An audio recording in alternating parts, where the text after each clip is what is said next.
read Barghouti's op-ed in the New York Times this week, and I have to tell you that I was completely appalled by first of all, by what he says there, but it was not surprising, because every stage that you will give him, he will go on spreading his propaganda and lies and hatred, and which eventually we know is an incitement to violence and hatred and anti-Semitism and murder.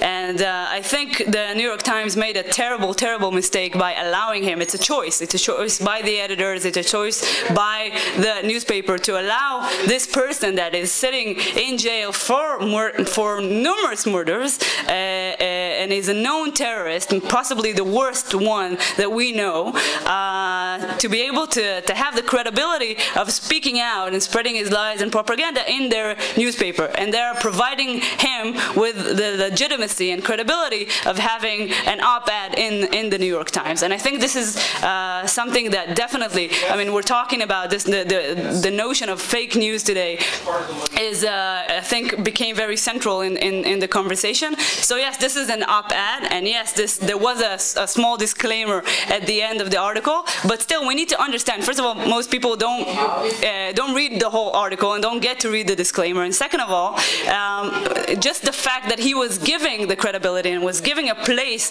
on that central stage is bad enough, and I condemn the New York Times for allowing that to happen.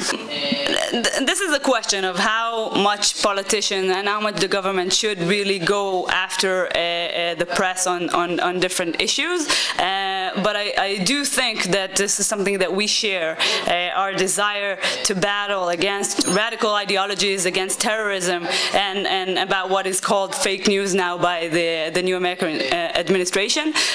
So I would like to believe that this is something that they oppose, and perhaps it would have done a lot of good if they would voice their opinions about that. And do you think that the New York Times crossed the line?